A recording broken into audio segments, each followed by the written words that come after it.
Hey everybody, welcome. This is our what month are we in? October episode of Scripting the Book. Today we are going to be talking about Roald Dahl's The Witches. So I'm going to let my fabulous friends and co-hosts introduce themselves. We'll start with Natalie and swing it back around, Yep. and then we'll get right By into the way, it. I just noticed on our pictures, like you and I have our makeup done up, and we're like this, and Ben's in the middle of running. I'm recording my life choices.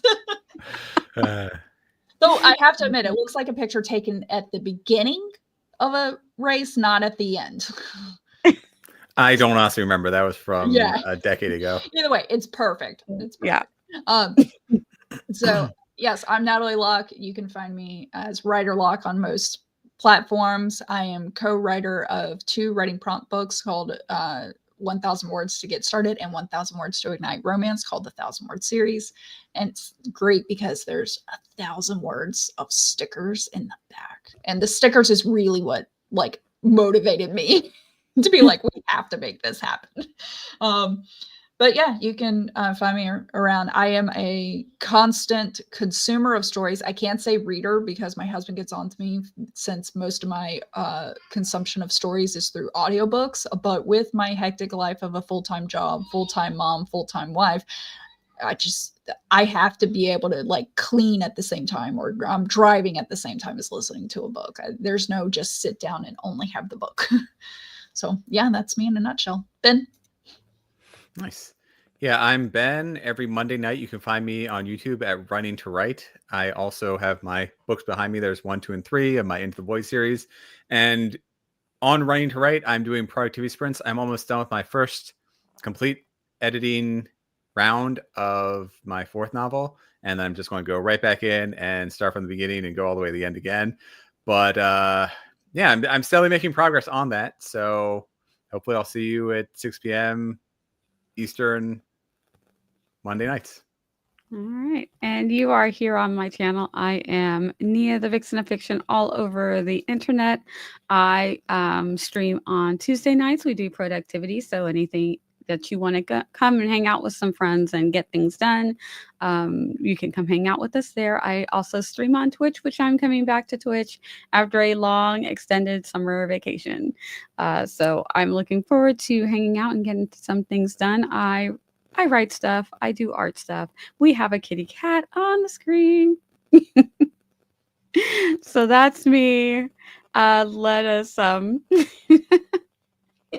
You okay, Nat? She is getting into this curtain here, and I didn't realize that the bottom it's double layered. She likes to get between the layers. Oh wow. I'm So just she's like, having fun. stop. She's having fun. And she came back. Yeah, she wants more.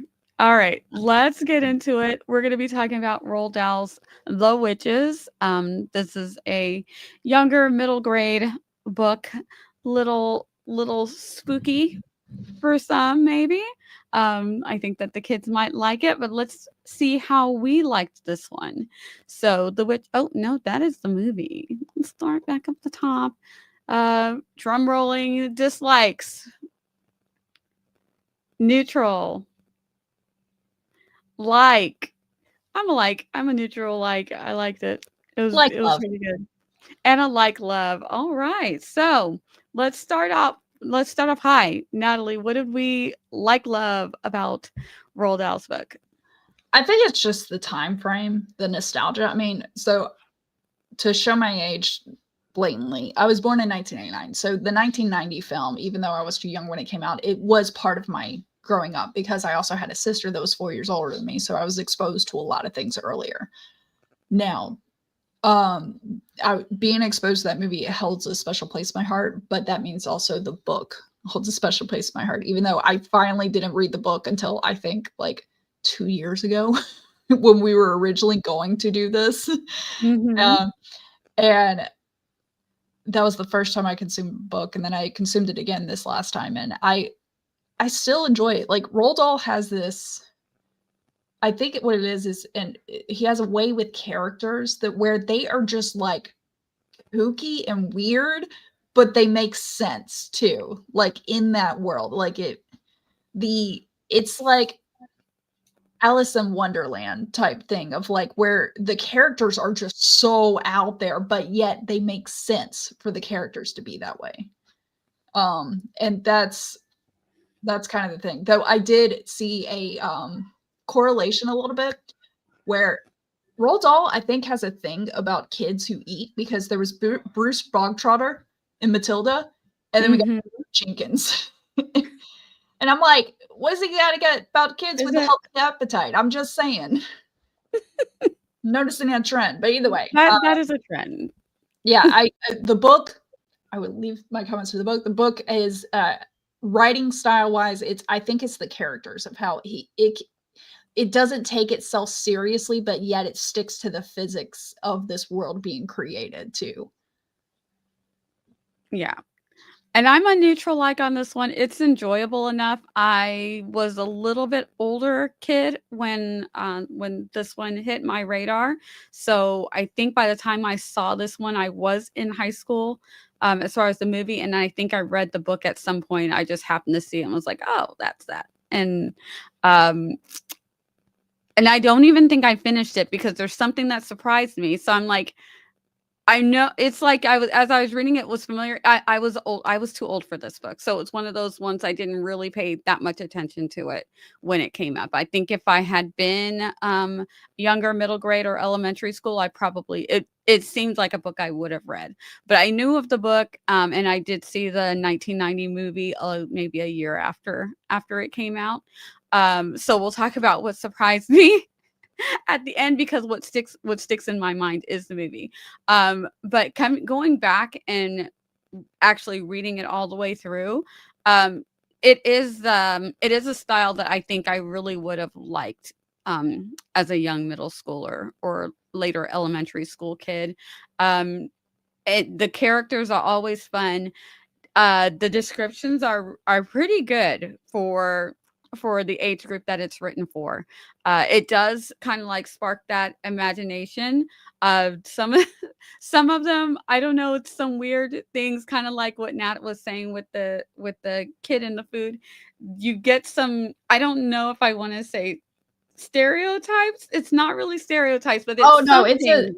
He's making the characters almost a little one-dimensional by like fixating on this quirk. And then really honing in on these things that you're like, oh gosh, is that a bad thing? But it works. It's kind of fun, and his stories are a bit of an adventure. So particularly this one was quite an adventure. It had some twists and turns that I think as a middle schooler, had I picked it up in middle school, I would have enjoyed it. I know I found it interesting of like, where did this idea come from? You know? Yeah. That I think that's the uniqueness Roald Dahl brings. Yeah. So. And specifically that of all the people in the world, it's that witches hate children specifically. It's kind of that it harkens back to kind of a Hansel and Gretel kind of, where the witch is going to get the children, kind of older storytelling, but brought into a modern, for the 1980s and 90s, modern storytelling style. So it works. I think like I said, I was a neutral like on this one. Too old the first time I picked it up. I don't think I read it all the way through, but didn't dislike it. It was just one of those things like, oh, okay, that's cute, and kind of put it away. But didn't really read it. But I actually read it through this time, and I was like, okay, I get it. And Roald Dahl's just good at that. Obviously, got some great middle grade books. How about you, Ben? You were the most neutral on this one. So I have no nostalgia for the book or any of the movies. So I was coming to this cold, and I started off with the book. Then I went to 1990, the movie, and then I went to the 2020 remake. And so that's my history with the witches. And Roald Dahl is a fantastic writer. I don't know that I would have liked reading this as a young adult. I don't know that I would want to read it to a kid if I had a kid. There are definitely multiple points in the book that are like a cookbook recipe. So you know the old spoof of, you know, nowadays if you look online for a recipe, it's a whole life story and blah blah blah blah whatever, and then you have at the bottom there's like a little instructions. That's Yeah. how this felt. We can go along to it. Yeah. There are, when we get into spoilers, I can talk about two different key points where it was just reading off not actual ingredients, but like an ingredients list of things.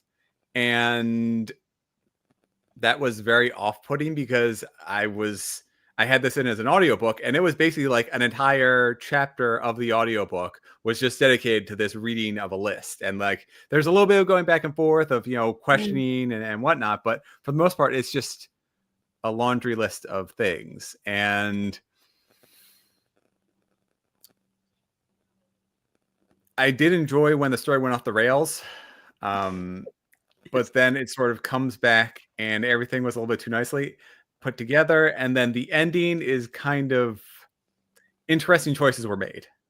Yeah, we'll talk about the ending, I think, when we get into our spoiler section, because I got Right. some thoughts on the ending as well for the book and for the movies. So we're gonna move along, but any final thoughts on the book in particular before we move on?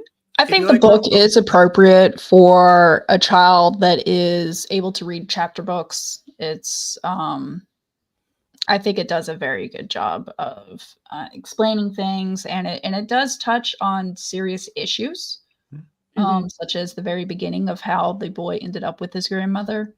But at the same time, it's not that dark. It's kind of lighthearted and everything. So I definitely think, like compared to Coraline, it's definitely a good book for, I would say, like if you got an advanced reader of 8, that's fine, or 10 onwards, you know.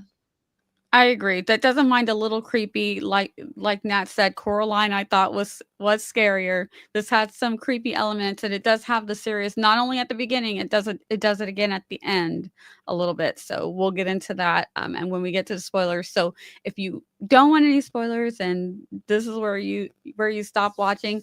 If you got that young reader that's not afraid of something a little bit creepy, but maybe not too concerned with life, death, you know, the natural flow of life and death type things, that does come in at the beginning and a little bit again towards the end. So just keep that in mind, but well written in a way that it would, I think it would keep a kid entertained for the most part. All right, so let's get into the first of the movies. We're going to talk about the 1990 movie with Angelica Houston. Anybody a dislike? Drum rolling. Neutral on this one. A like on this one. Like. I'm a like. And a love.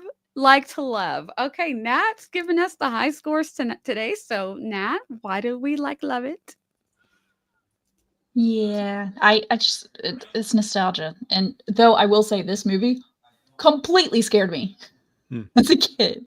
Yeah, I had a fear, but I just thought it was very well done. And I can't remember. Are we doing spoilers? we'll do some spoilers for the movie in just a minute. So this Not is just yet, but I thought it was very well done. And it for its time, the nostalgia, and I'll I don't want to go into a further comparison. Okay. Don't worry, we'll do a little bit more spoilers in just a second. So I like this one. I was again a little bit older than probably Nat and Ben when I first saw it. I think I saw it a year, maybe 2 after it came out. And it's the style of to do the witches. These witches are actually kind of like monsters. I think that that was done well for its time, and we're getting ready to get into why I think that was done well for the time. Maybe a little old for now, but I it don't knock the technology. I'm yeah, you knocking can't knock the casting. 1990s technology. They did a great job with, with what they had. Well, Jim Um, Henson was an executive yes, producer. yes, it was the Jim Henson of it all. Mhm. Exactly. And I think that's why a lot of things were seamless. So technology-wise, I still think it holds true today. I Oh, think so too. the special effects in the 1990s version were way Yeah. above the 2020 version. Yeah. So not Ben, to completely compare. For me, your my thoughts? issue comes with casting, but it's one of these things that I didn't realize till I got older. Okay, we'll get into the casting in Yeah. just a sec. Ben, what are your general initial thoughts? Why we're Yeah, I absolutely agree with Natalie where there was some issues with casting. But also I would say that the only reason why this is like partially liking instead of neutral is because of Angelica Houston. She is fantastic, just steals every scene she's in. Yes. She's Yes. perfect. Also, scarily enough, she was only 39 when she did this movie. crazy. All right, But yeah, so let's get into it. We'll Mhm. do full spoilers for the movie for this movie only, because the movie and books, there are some differences. So we're full spoilers for this movie only. If you don't want spoilers, this is where you check out. So I love the costuming. It reminded me very much. Jim Henson did Farscape. It's Yeah. an Australian kind of, so it's not that cutesy pretty Muppets like the Muppet Show. The costuming gets creepy and scary at times, and when the witches are coming out of their costume, Angelica Houston's change, quite scary, quite a creepy thing. Um, they did a great job with the way that she comes in and out of the Yeah. mask. It was quite Nicely done, believable. 1990s. Yeah. And but at the same time, it was also comedic because honestly, how could a mask hide that nose? That nose. It's magic. Just They're saying, how did she witches. not They get a cut her pass. mask? Oh my gosh. So, the downside of casting, I will say, the movie got significantly better when the child was turned into a mouse Yes. because, The acting was better for sure as a mouse. yeah, Which I feel bad there for was the room for kid improvement because with both the main character and his grandmother. yeah. Yeah. Um, I noticed that unfortunately from the very beginning, something kind of stilted about them. The story, because the grandmother's telling the story in the beginning, and it's interesting enough, but something about it feels kind of flat.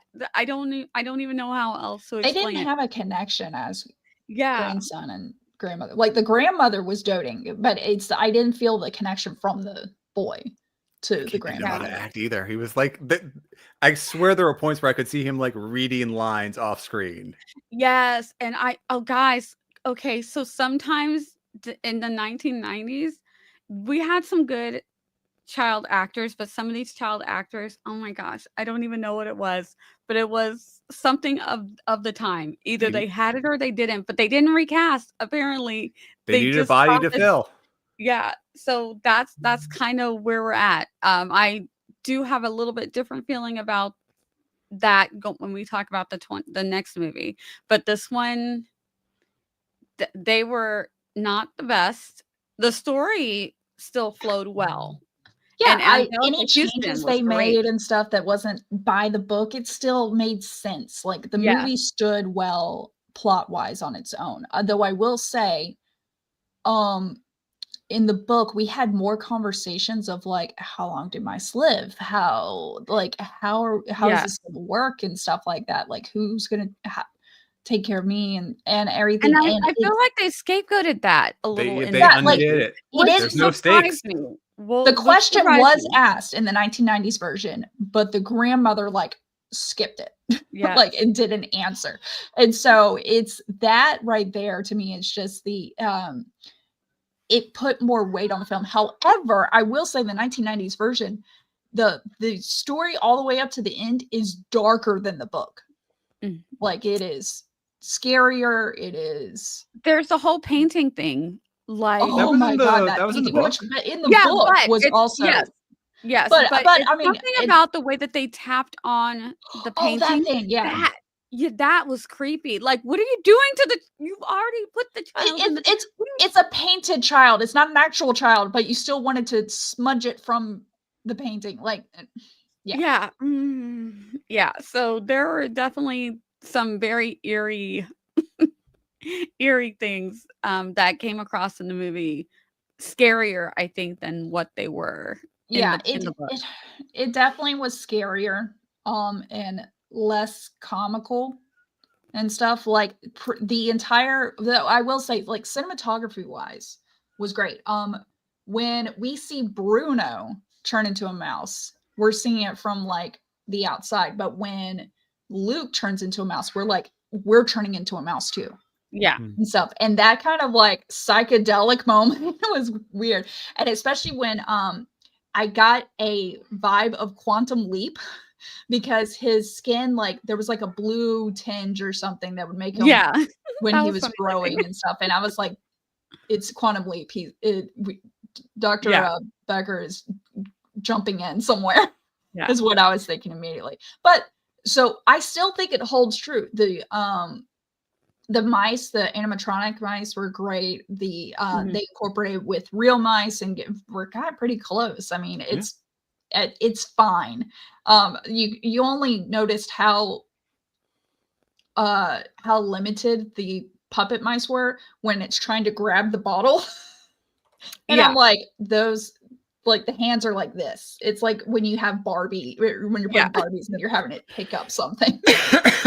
Like just the arms move. But I mean, honestly, still, it was enjoyable. God, I enjoyed the casting of the grandmother, Angelica Houston, as well as God, I only remember him as Mr. Bean, but I swear he's yeah, yeah. Mr. Bean. Rowan Yeah. acted. He's only Mr. Bean, yeah. Yes. Yeah. Yeah, Rowan. he is Rowan. a fabulous actor, and he was perfect. Yeah. As Mr. Stringer. Yeah. So I just Watching thought it this was great. movie, I would say 1990s, guys, you got to remember some things were a little bit different. When they do the kitchen scene and the mouse goes up the guy's pants, that was almost a little obscene. The way that how much they were grabbing him. And I don't remember that being that like 1990s me was just like, oh, this is what we watch. And mom, me now, I'm like, oh my gosh, they're really grabbing this guy a lot. So be aware of that. And then there's a scene where the head witch played by Angelica Houston just kind of The careens Grand High Witch. a baby towards the cliff. Yes. Oh, I yeah. Oh my forgot God. how much my anxiety went up watching that scene when I was younger. It was tenfold now. I was like, my anxiety, even though I know, how it's gonna turn out. I'm like, oh my gosh, she just literally is careening an infant off a cliff. Okay. So there That's how you are know some she's evil. she is evil. Yeah, they really, and that's that darker tone that we're talking about than the book. The book was a little bit more lighthearted, and as well as your brain did not, like, you made the witches grotesque probably in your brain, but like it's different when you see it. And completely agree that the 1990s version from Adriana is nostalgic. And a correction from before, apparently Angelica Houston was 37 when they filmed, and I guess 39 by the time in released. 1990. By Sorry, time yeah, it's you're right. released. Okay. Yeah. There But we go. yeah, it's I do like watching older movies though, because I get to see like actors who are bigger now sometimes, and I'm like, Yes. oh, look at them. Yes, the butler from Downton Abbey. I was like, I didn't even know he was in that. I would never have recognized him until I think I've seen him in something else other than Downton Abbey. But honestly, as a grown adult in the after post 20 teens is when I recognized him. So going back and seeing him, I'm like, look at him. Yeah, I recognize this guy. Of course, Rowan, I recognize he did the Mr. Bean and all that stuff. And of course, Angelica Houston, I recognize. Most of the actors, though, I didn't recognize. Let me see if they could do anything else. Yeah. I'm sure they might be very popular in British cinema, Yeah. and TV shows, but for us Americans, sorry, where it's Yeah. there's so much media to consume.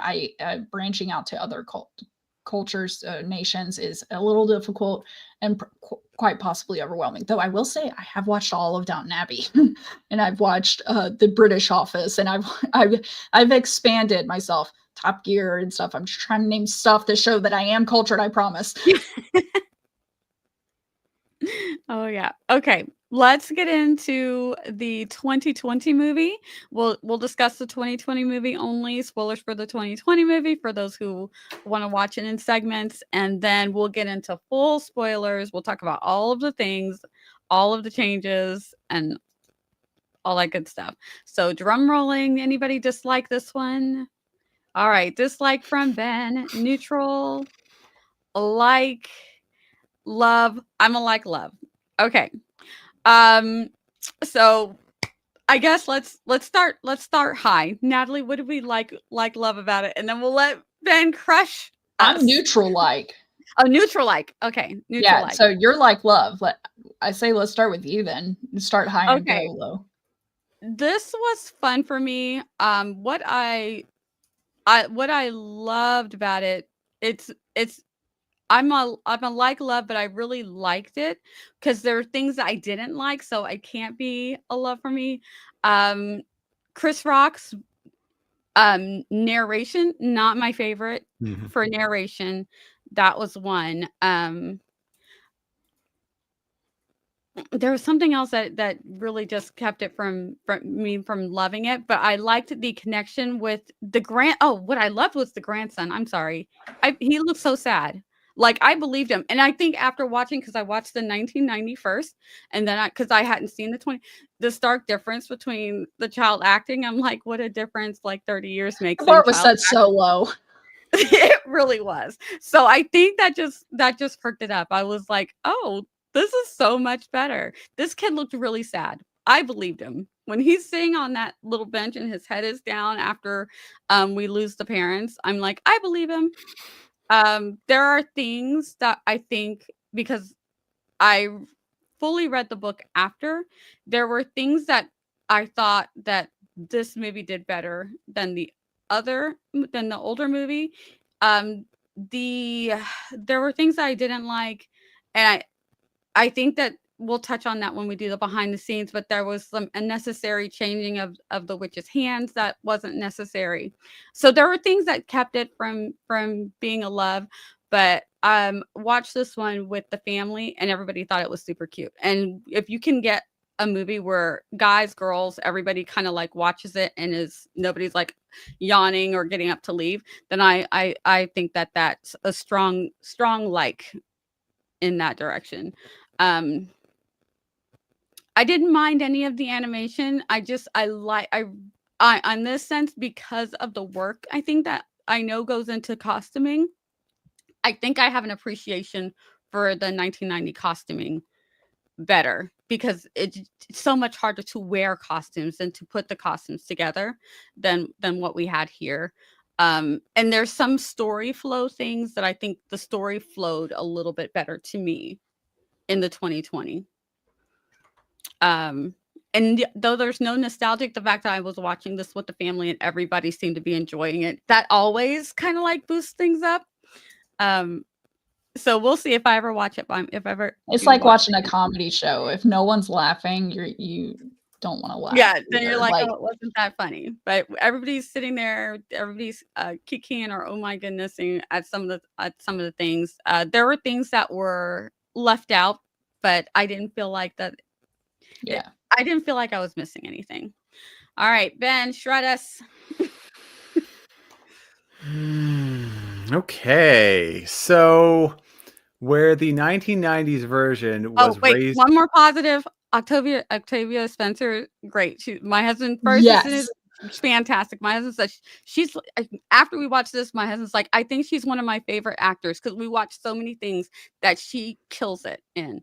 So these are things that just, I'm kind of like taking in everybody's observation of it. These are things that like make it up. Okay, shred time. So where There we go. Sorry, I'm trying to join us on YouTube so I can comment, add a few comments there. So where the movie, the 1990s movie, was raised up by Angelica Houston's just talent and skill as an actress, I feel like this thing and again, Angelica Houston was the Grand High Witch, so the main antagonist. I feel like the 2020 version crumbled around Anne Hathaway's portrayal because she doesn't have the same gravitas, she doesn't have the same delivery, and the accent was ripped me out of the movie quite a few times because there's sometimes where she just goes for it and does not land. I'm like, I don't. The accent you were doing 20 minutes ago is nothing compared to what you're doing now. Like it feels like somebody just trying to do a bad generic Eastern European something. Yeah, when it was supposed to be German, and they kept on calling it German. For Angelica Houston as well as for Anne Hathaway. Yeah, right.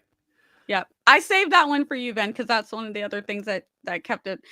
There were times she was very hit and miss. Mm-hmm. There were times like after the scene where the cat chose to go into the cage, where I thought Anne Hathaway was doing great, and then there were other times where I was like, "What's she doing?" So she wasn't consistent. Angelica Houston was just fantastic. Yeah, and it's actually funny in the 1990s version because I was like paying really key details. There's a scene where they're all in this ballroom and you have all these people transforming. And the big thing is that, the witches are actually bald.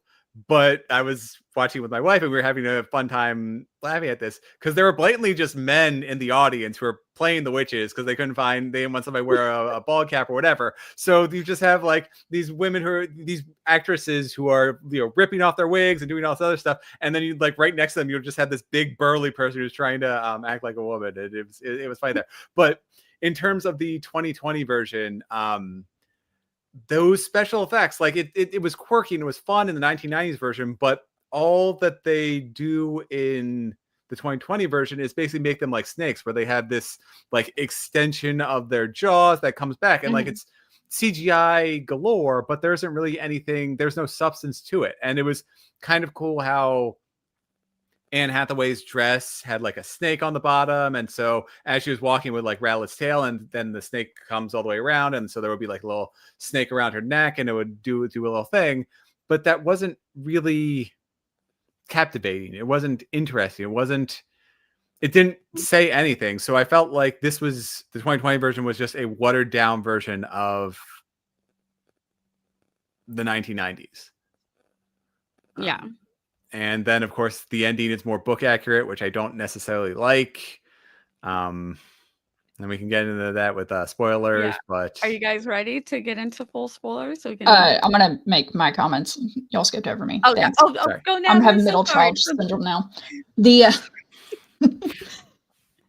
All right. Anne Hathaway, I feel, did bring something to it. I think the reason that she did not hit as hard is because there's just so much reliance on CGI. And to me, the Cheshire Smile, I think is what it's called. It didn't land for me. Though I will say, that was one of my pet peeves, is that in the book, we're being more book accurate, but the book was talking about mask, and there is no mask. It was just their face. Their face paint.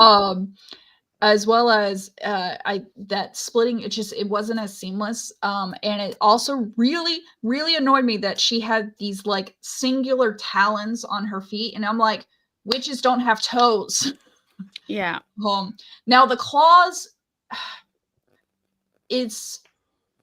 so what the book described it as is that the witches don't have fingernails, they have claws.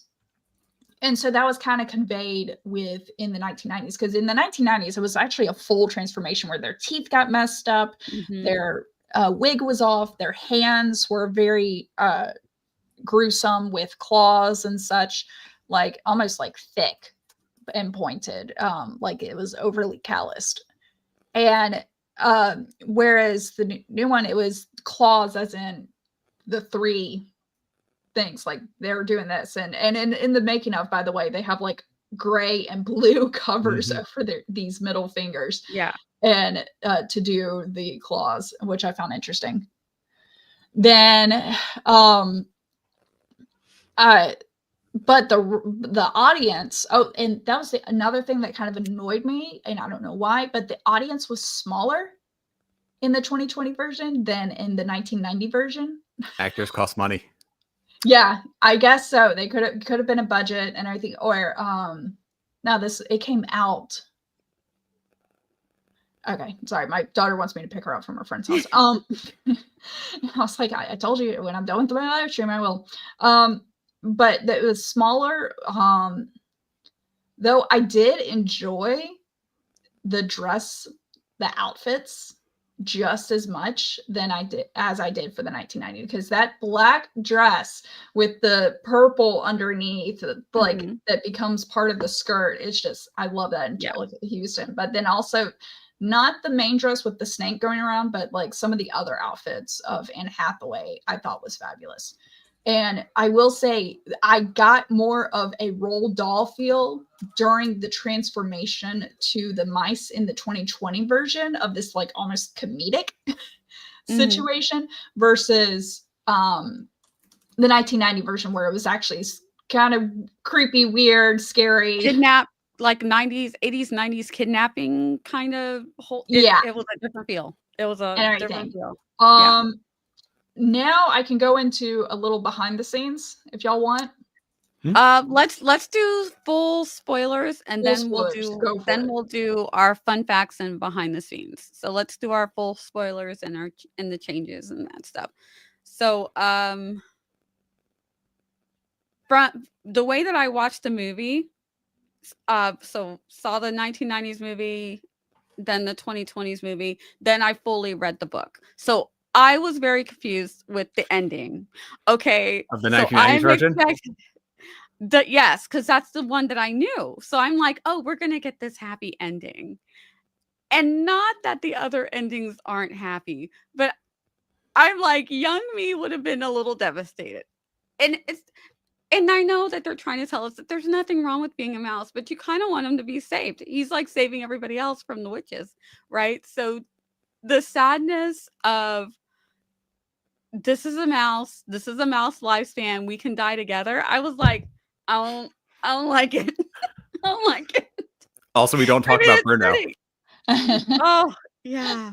Nice. Bruno, poor Bruno. Oh my gosh. Or Daisy.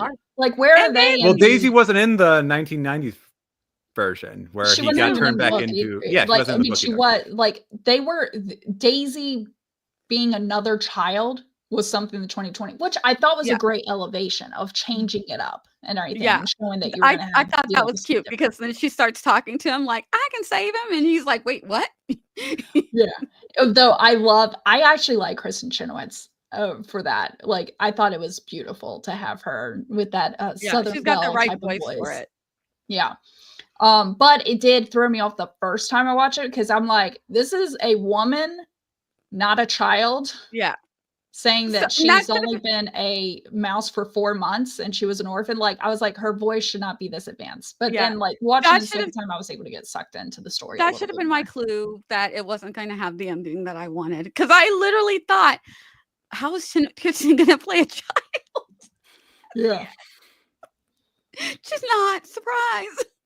But so one thing about casting and everything, the book itself by Roald Dahl, it is set in Norway and in England.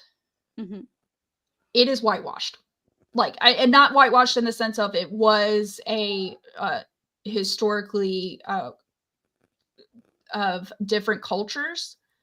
It is whitewashed in the sense of it's set. It's the equivalent of The Little Mermaid. It is set in the Northern European countries. So I actually, and it's not until I got older that I realized, oh my God, a lot of the movies I love are just so heavily casted for white people and no one else. So when I got older, I actually love the 2020 version take of this New Orleans take of it, of where, and it's set in the 60s instead of the 80s. And the music is fun. The music is fun. That also helped. The music. I loved the music for sure. One thing I didn't like about the 2020 version, though, is that so in the book and in the 1990s version, the grandmother is always giving warning of witches and such like that. It's not until Luke interacts in the 2020 version with a witch that she goes, Oh, "Oh, no. well, now I got to tell you about them." Yeah. Like she was going to try to shield We're him. gonna pretend like they don't exist. Yeah, and I didn't like that because to me that was like a root thing with grandma of this protection of her kin. And so Well, that didn't sit well with me. But in the 2020, sorry, huh? I was going to say in the 2020 version, so much of the initial scenes were focused on Luke's reaction to his parents' death that Which needs time to actually is good breathe. because they kind of skipped over it in the Yeah, they did skip over it in the other ones, and this one kind of helps to endear you to Luke a little bit more. Like, I did feel, I don't know if it was also the acting, but I felt more invested in Luke's in and Luke maybe as a that's child. why the first child didn't like come across as connected Yeah, until he and we got to see Luke being a very sad child. Even the grandma, she's trying to dance with them. She puts on some great music, and she's like trying to dance with him, and Luke's just like, nah. And she's like, okay. And it felt real that she's like, I'm gonna leave him alone. We're gonna try something else later. And you just see him warm up to her with the cornbread cake, and just we see her talking about her daughter, and it's like the relationship, the bond is just done so much better. So they took their time with that, and I think that helped in a lot of ways. So I appreciated it. That also helped lend to the ending being a little bit sadder. And also then I read the book, because then I was like, well, I need to see how this book ends to find out which one is which. And that is how it's left. I think that they tried to make it a little bit happier, because in the end of the book, we do have them, we don't have long to live, but we're gonna, try and Kill stop all the the witches. witches. Yeah, get rid of all the witches. So I like that, and I like the way that it was done in a modern way, in the 2020 version, where they've got like this whole, witch patrol troop camp thing that they do, and they're recruiting the children to stop the witches. So that was kind of fun. I that it was a twist on it that kind of worked, where it's not just the two of them doing it by themselves. So I disagree with you a little bit there, because sure, the movie tells us that witches are evil, and there's no denying that. In the 2020 version, in the book, there's no good witch, unlike in the 1990s version. But they, especially in the 2020 version, they radicalize children and send them off on a global vendetta to kill all witches. I can't be surprised at that, because of what the mouse, our hero mouse had to do in the first place. Going into that kitchen, the whole, like, okay, so my anxiety was high during a lot of parts of this movie. When this little boy who's now a mouse, has only been a mouse for a day, has to go in and pull off this plan. He has to pull off two plans. First, he has to get the potion, which is super cute. The grandma drops down her knit, but then she's got to go into this kitchen with chefs and cooks who are not going to take nicely to seeing a mouse and survive being, having knives thrown at him, trying to be trampled on. My anxiety is so high. There's so many dangerous moments for this mouse, and I'm just like, ugh, why do we have to go through this? So it's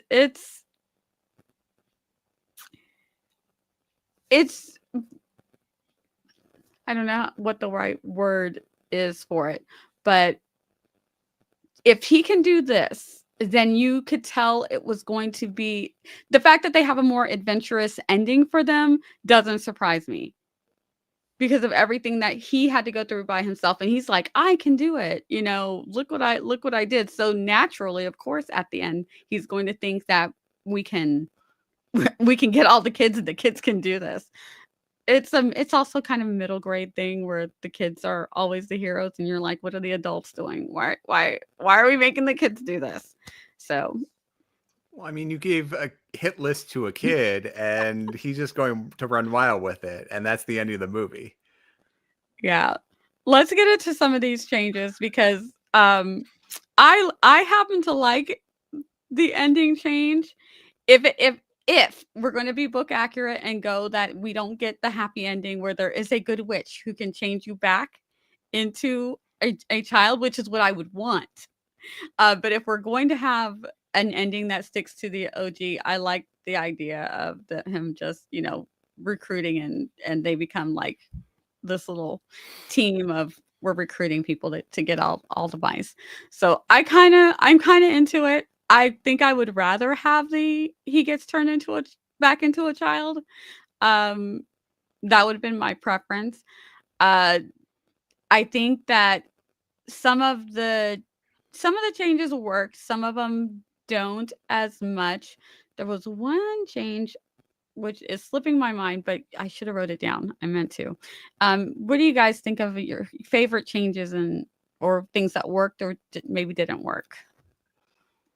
I think I do like that the 1990s version had a happy ending where there turned out to be a good witch and she turned him back. That came out of absolutely nowhere. That wasn't in the book. It basically was you had the group of all the witches, and then this one witch was a bad secretary. And so Angelica Houston just sends her away and is like, just leave, get out of my sight, blah, blah, blah, whatever. And so that ultimately makes her into a good witch who, she had like the messed up teeth and the bald hair and the boils and all this other stuff. And then she shows up at Luke's house and is this beautiful woman driving this stunning car. So really all that means is that, evil equals ugly, beautiful equals good. Yeah. And then she just, winks at the kid and he turns back in from a mouse into a human. I don't know. I feel like that was a good Hollywood ending, but in terms of it came completely out of left field. I don't know. There were some fun moments. I think for the 2020 version, it works that there's a third mouse. Usually it was just Bruno and Luke, and Bruno goes off with his parents who then get used to having a kid as a mouse. And so now that that's what happened in the book. Instead, you have just three mice together. So it's Daisy, Bruno, and Luke all just hanging out and having a fun time. So I think each of the changes makes sense for the mediums that they're in and the time at which they were told. Yeah. I do. The other change that I liked, because I didn't get this in the book. They did this a little bit different, but in the end, when Luke and the grandma decide that we're gonna, try to save everybody. In the movie, in the 1990s movie, we have him do this little scheme to get the case of money. We have another scheme that's done in the 2020 version to get all the money. I don't know why. I like the idea of them ending up. I mean, it's a giant case packed. It's very money. Robin Hood. Yeah, I like that. I was like, I'm into it. Take all their money and then use it against them. So I was here for that. Any other changes? And then we'll get into some fun facts and behind the scenes things. I was gonna add the favorite change. I like that from the book there was actual multiple listings of experience with witches. Like there was a duck, there was a kid in a painting, there was someone else just disappearing. I forget all the things. And it almost made it sound like the grandma was making everything up on the spot, but in the book. However, I kind of like in the movies, they limited to one for time, but also they actually showed it and it gave it more gravitas. Showing it instead of just having this one-on-one grandma explaining the story. But for behind the scenes, Roald Dahl hated the 1990s ending. He actually notoriously hated any adaptations of his books. So that he wanted his name removed from the movie because of the 1990s ending. Other thing was Angelica Houston. It took 6 hours to put on that mask and everything. And she had to wear that for like 3 weeks of shooting. Luckily, it was only, which is insane because it's not that long of a part, but it took 3 weeks to shoot that. And her nieces and nephews came to visit her on set. So she like got them little gifts and stuff. But every single picture that she took with them, they're all like, like, and she's trying to be nice and show it's her under the makeup and everything, but they were all just like wanting to distance themselves. Whereas I will say Anne Hathaway, she also had to go under like plastering and everything.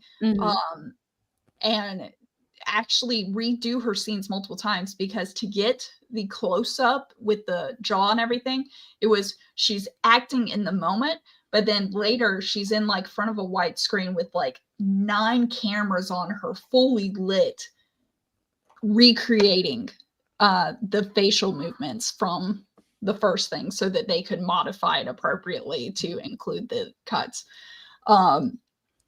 So that was interesting. There were some other facts. Oh, so Jim Henson in the 1990s version, of course, we talked about, was executive producer. There was 3 mice sizes that they used. The first one was a small one that like 2 inches and everything. And that was for like wide shots, right, type thing. Then there was like a middle one that for a little bit close up, but of course, they also would have to modify the background to keep the ratio right. And then there was a big one that's like 2 feet. So they would have to modify the background. And that was for the close-up facial shots. That makes sense. They had to keep that. But to me, honestly, I think because they didn't rely on CGI and everything, because to me, CGI is it dates just how advanced our technology gets.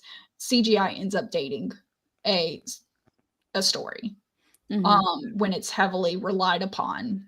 But at the same time, we're also protecting wildlife, mice, cats, rats, the birds, whatever.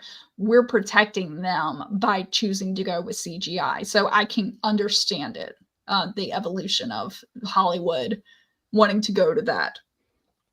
However, I feel like it also in some ways protects actors, because a lot of times the costumings that were used, be it the glue or some of the makeups, actually were damaging to their skin. There's one actress, I'm a Farscape fan and love Jim Henson, but there's one actress who had to wear, I think she was in blue or green. They changed it from one to, I think that was the lady who was in blue.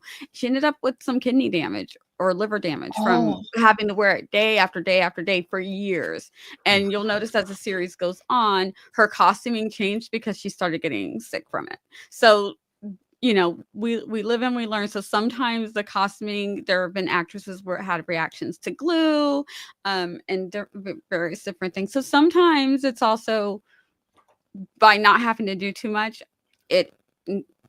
better for the wildlife. No animals were harmed in the making of these things. We love that. We love when no animals are harmed, but also no actresses. Orlando Bloom, same thing with Lord of the Rings with the contacts. Why his eyes kept changing. Severe eye irritations from contacts. So yeah, like I know with some of the stuff, for example, on one of the Mission Impossible scenes, not to go sidetrack here, but Mission's Possible movies where Tom Cruise is hanging off the side of a airplane and everything, the lenses he has in his eyes is like the biggest lens you've seen in your life that covers the whole eyes. Think of it as like goggles almost in a lens form. And that was apparently very painful, very irritative and stuff, but it was the only way to protect his eyes and still pull off the scene, as I just happened to be jumping onto a plane.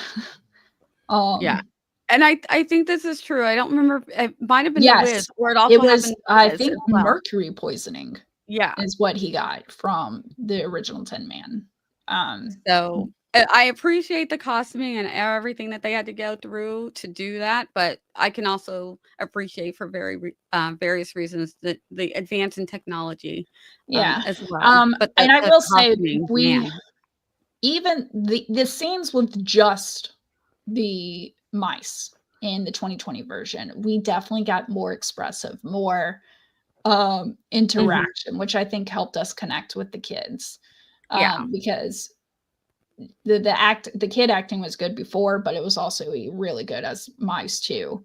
And I think that helped. And that's because with the kids, they actually acted out the scenes with one of those helmets with the camera on front to capture their face and to help the animators convert yeah, that to the mice and everything, so they could be as expressive and such. yeah, and make those expressions relate. What else we got for fun facts? Yep. I'm trying to remember. Those are the main ones that I got. I will say, so the director Zemeckis for the 2020 version, I know they had the idea that Roald Dahl would have enjoyed it because they kept the original ending. Yeah, I think I would like. Y'all talking about Chris Rock kind of taking his voice taking you out, it immediately made me think of the show Everybody Hates Chris. Yes, Like, immediately. yeah, I mean, if you got Chris Rock doing a voiceover, it's showing him as a younger person, like there. I mean, you're immediately gonna think that. So Yeah. but it was a really short behind the scenes list for sure on this one. No problem. No problem. Thank you. We always appreciate it. Any final thoughts on this one? And we'll talk about what we're doing next. Yeah, I I think it's say enjoyable enough. You consume it got a all young at kid? least once. Yeah, consume it all at least once. Will I be rewatching? It's been how many years since I saw the original? I might do it again. The 2021 might do it again. Not a guarantee. That's like I said, it doesn't really hit that love where I'm like, I'm gonna binge this one every spooky season. But it was good enough that if I see it again, I'd watch it for sure. Ben, final thoughts on these ones? Yeah, definitely give the 1990s version a try. That's it. All right, that's it. Okay. Keep in mind, it's made in a different time. As Yes. Adriana brought up, that there's fat phobic language at times. There's on everything. Whereas that's where the 2020 version I thought did well, where Stanley Tucci is leaning over and is like, "Oh, well, you should enjoy to be an establishment like this," like where it's hinting at the struggle for Black people in the 60s of the just assumption. This is the first thing my daughter said. My daughter was like, "Is he being a little racist?" I'm like, 100% rude, but I felt like it was a conveyance of the time without a making it the thing. Spotlight. Yeah, exactly. I thought it was very well done because sometimes we do have a tendency to like almost make that the point. Make that the point. Like beat a dead horse about it. Like, but make sure as if we don't trust the audience to notice it, so we hype it up more. Yeah. And it's like, no, we noticed. Yeah. And so it's I thought there that was so that well we done don't say, because well, how did that? It's there enough that we're like, oh yeah, that's that. But then we move on with the story. I like that. Exactly. The story was able to continue and such. So I